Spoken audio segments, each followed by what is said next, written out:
podido abarcar en su expansión imperial. El Caribe, diversidad etnorracial. El Imperio Español, gobernado por reyes de casas nobiliarias extranjeras y que actuaban por lo menos con un interés nacional y transnacional compartido, o con una óptica egoísta en detrimento de los fundamentales derechos e intereses políticos y económicos de España. El corso y la piratería, extensión de la guerra europea antiespañola a ultramar, con el objetivo de interrumpir las comunicaciones marítimas de España con las colonias ultramarinas. En junio y septiembre de 1588, la derrota de la Armada, entre comillas, invencible, que impidió la invasión de Inglaterra por los ejércitos españoles, el monopolio comercial sumado al poco desarrollo capitalista de España, que la convirtió en país de tránsito de las riquezas americanas en su viaje a Holanda, Inglaterra y Francia. Todos los anteriores hechos históricos determinaron el final de la hegemonía española, que había dominado la política internacional durante los primeros 88 años del siglo XVI. Se iniciaba la decadencia del Imperio Español. En consecuencia, fue a principios del siglo XVII cuando finalmente Inglaterra, Holanda y Francia logran invadir y comenzar la colonización de la tercera parte de América que España no había podido abarcar en la expansión colonial. De 1600 a 1660 irrumpen en América Francia e Inglaterra. Fue para 1606 que comenzó el establecimiento de las 3 colonias inglesas y 3 colonias francesas: Virginia, Maryland, en la bahía de Chesapeake, las repúblicas puritanas de Nueva Inglaterra y las Indias Occidentales Británicas. La misma época vio el establecimiento de los franceses en la Acadia, Nueva Escocia, Quebec y las Antillas, así como la colonia holandesa de Nueva Holanda, que llegaría a ser Nueva York. Desde las Antillas Menores, próximas a las costas norte de Sudamérica, los franceses, ingleses y holandeses se trasladaron a la isla Tortuga, próxima a la Antilla llamada por los españoles la isla Hispaniola. Para enfrentar el corso, la piratería y el contrabando en 1605 y 1606, la corona española tomó la insólita y torpe decisión de ordenar y poner en ejecución el abandono de mucho más de la mitad de la isla Hispaniola. Se despoblaron las villas del Puerto Plata, Montecristi, Vallajá y la Yaguana. Las devastaciones redujeron a su mínima expresión las plantaciones. El acto de crianza de ganado y la agricultura para un reducido mercado local y la subsistencia desplazó casi completamente las grandes plantaciones que abastecían el comercio español e internacional. El resultado fue un mayúsculo empobrecimiento que acercó a ambos españoles y sus esclavos afro-subsaharianos. El empobrecimiento generalizado acercó al español del común a los esclavos negros. Se fomenta la amistad y de ella se incrementó la mezcla racial hasta el punto de que ya para la segunda mitad del siglo XVII la mayoría de la población de la colonia española era híbrida, esto es, mulata. Por el contrario, en las colonias inglesas, francesas y holandesas, la separación de europeos negros fue hasta casi nuestros días insalvable. La mezcla racial en consecuencia fue mínima, lo que no impedía la transculturación, pero esa realidad fue menor en las colonias inglesas, francesas y holandesas, comparada con la transculturación en las colonias españolas. En el norte del continente, en lo que son hoy los Estados Unidos y Canadá, la separación racial perdura y la población es anglosajona, francesa o europea de otras nacionalidades, por un lado, y afroamericana por el otro. Los aborígenes indígenas fueron casi completamente exterminados, igualmente que lo fueron en las Antillas Mayores.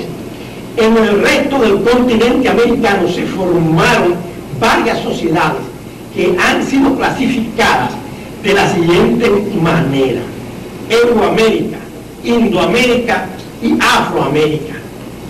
Euroamérica serían los Estados Unidos y Canadá, excepción hecha de las minorías negras que la componen, más Uruguay, Argentina y Chile, que tienen una composición etnorracial muy parecida a la de los Estados Unidos y Canadá. Indoamérica serían México, América Central, Colombia, Venezuela, Ecuador, Perú, Bolivia y el Paraguay. Afroamérica serían Brasil, las Antillas menores, las Antillas mayores, hispanohablantes, Santo Domingo, Puerto Rico y Cuba, Haití, que es francés hablante.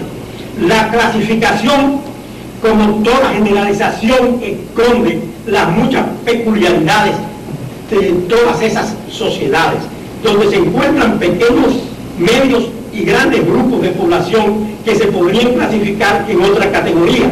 Por ejemplo, el Brasil tiene millones de indios, hay millones de negros en Venezuela, en Colombia, etc. Brasil y Santo Domingo Español son las sociedades de mayor mezcla etnorracial. En otras sociedades la mezcla etnorracial es mucho menor y en cierta medida la separación y la discriminación es mucho mayor. Esto, a grandes rasgos, es el panorama visto desde una perspectiva globalizante y sin mayor detenimiento. En la mayor parte de Iberoamérica, la población es hoy heterogénea. Está compuesta de criollos de origen ibero, híbridos de iberos e indígenas, híbridos de iberos y negros, mulatos, híbridos de indígenas y negros, zambos, iberos, indígenas y negros. Mayor heterogeneidad no puede concebirse. La nación dominicana es también heterogénea, pero la diversidad es menos plural. Está compuesta de criollos de origen ibero con alguna pequeña herencia mestiza de los primeros 50 años de la colonización, más mulatos y negros, y europeos de reciente inmigración, africanos del norte de África, árabes, y chinos y japoneses. La nación haitiana es negra en su gran mayoría, más una minoría de mulatos, y por último, unos pocos europeos blancos de muy reciente inmigración, pues hasta la Constitución de 1918 ningún blanco podía ser nacional haitiano ni poseer en propiedad bienes raíces en Haití. Cuba y Puerto Rico fueron y son sociedades de mayoría hispánica, además de dos importantes minorías de mulatos y negros. Jamaica y las Antillas menores son sociedades de mayoría negra y minorías europeas y asiáticas. La diferente composición etnorracial de las Antillas estuvo determinada por la plantación esclavista a que se refirió Rafael Julián,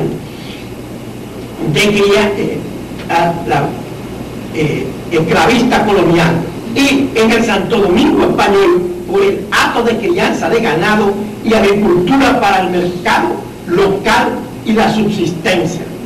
La transculturación fue mayor en las Antillas hispanohablantes y menor en la parte occidental de la isla hispaniola y las Antillas menores.